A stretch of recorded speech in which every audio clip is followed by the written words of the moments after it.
magaalada Buuhoodle ee xarunta gobolka Cayn ayaa muddooyinkii ugu dambeeyay waxaa laga dareemayay tayeen iyo taabagelin ku aadan sidii waxbarasho fiican ay u heli lahaayeen ardayda iyo dhammaanba bulshaweynta ku dhaqan magaaladani Buuhoodle dugsiga hoose dhexe iyo sare ee Hawd waxa uu ka mid yahay dugsiyada kaalmaha horeeye kaga jira dhanka waxbarashada deegaanka Buuhoodle waxaana haatan dugsigani wax ka bartaa ku dhawaad arday tiro ahaan gaadhaysa ilaa 500 oo arday kuwaas oo isugu jira wiilal iyo gabdho waxna ka bartay qaybaha kala duwan ee uu ka kooban yahay dugsigani haddaba mar aan booqasho ku tagay dugsiga hoose dhexe ee Hawd ee magaalada Buuhoodle ayaa waxaan halkaasi kula kulmay maamulaha dugsigaasi Sheekh Mukhtaar Axmed Xaaji Faarax oo aan ugu horeynba wax ka weydiiyay qaabka ay u socoto waxbarashada dugsigaasi. Bismillahir Rahmaanir Rahiim wa bihi nastaciin wa ba'du marka hore waan salaamayaa assalaamu alaykum wa rahmatullahi wa barakaatuh mar labaad waxaan idinka mahad celinayaa booqashada aad noogu timaadeen dugsiga hoose dhexe sare Hawd Secondary Hawd mar saddexaad waxaan idin yara brief garaynayaa warbixinta dugsigan waxaa la aasaasay sanad dugsiyeedkii 2006-2007 muddo 7 sano kadibna waxaanu qaadanay in aanu iskuulka ballaadhino isla markaana isagoo secondary kaliya ahaan jiray waxaanu ku kordhinay qaybtii primary-ga ahayd haddeerna iskuulku 1 ilaa form 4 waa dhammaystiran yahay arday 420 ayaa dugsiga dhigata hadda guud ahaan macallimiin 15 waa ka howlgalaan dhismaha dugsigu way idin muuqdaa haddeeroo waxaa ku socota kordhin iyo ballaadhin baanu ku wadnaa hay'adda Care International ay hadda ku kordhinayso 4 qol in waliba iyadoo aan rajaynayn insha Allah taala uu ku sii kordho dhismo dambe marka qaybtan hadda ay dhamaato si loo kala saaro qaybta primary-ga iyo qaybta secondary-ga ah oo haddeer isku dhismo ah in hadhow loo yara kala duwo guud ahaan warbixinta dugsigu caynka weyn waa tahay maamula sidaan aragnaba dugsiga qaybo fara badan ba iminka lagu soo kordhinaya isla markaasna waad ballaadhinaysan sidaas sheegtayba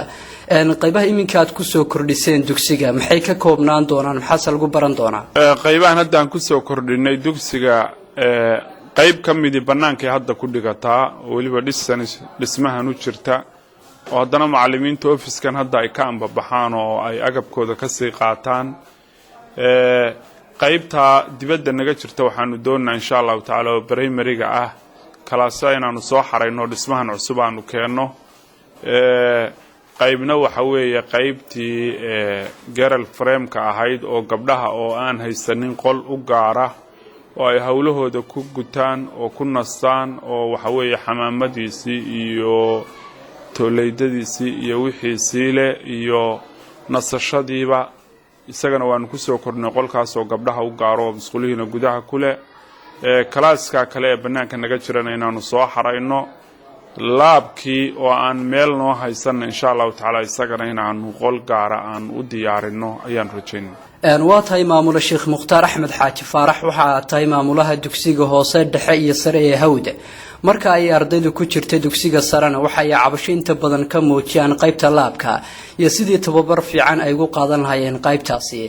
idinka haatan qaybta laabka waad ballaadhinaysan sidaas sheegtaba marka qaybtaasi laabka ayaa idinka gacan siinaya xilligani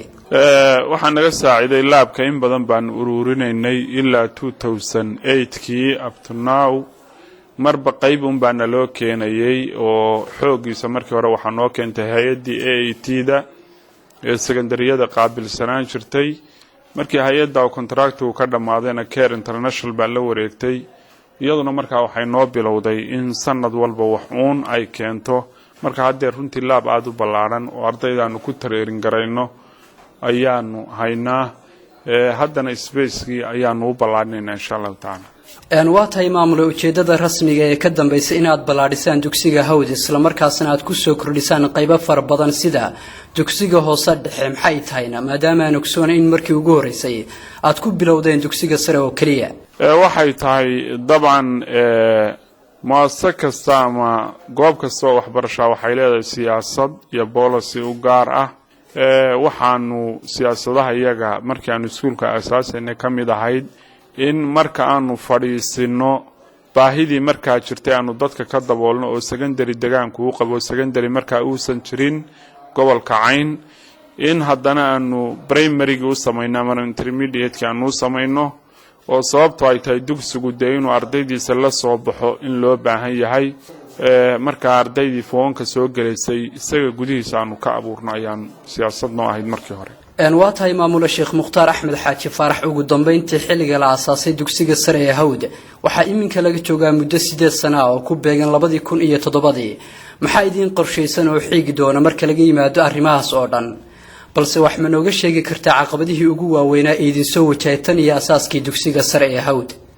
runtii qorshayaal badan baa noo yaalo uu ka mid yahay dugsigu hadda iskaga kaya dhex jira hoose dhaxaha iyo sare inaanu kala duuno dugsigu hadda aad moodo dhulkiisa inuu gabaabsi yahay inaanu dhul ballaarin ama dhul iibin aanu sameeyno insha Allah taala runtiina dugsigu guud ahaan waxa uu ku dhisan yahay community-ga iyo bulshada deegaanka oo ay parentsku ugu horeeyaan ama waalidku ugu horeeyo runtiina wasaaradda waxbarashadana waa laga helaa agab iyo gunooyin iyagana insha Allah taala waanu ka helnaa waa tahay dhageystayaashaasina wuxuu ahaa maamulaha dugsiga sare ee Hawd Sheekh Mukhtaar Axmed Xaaji Faarax oo aan kula kulmay gudaha dugsiga Hawd ee magaalada Buuhoodle aad baad mahadsantahay maamule aad mahadsantahay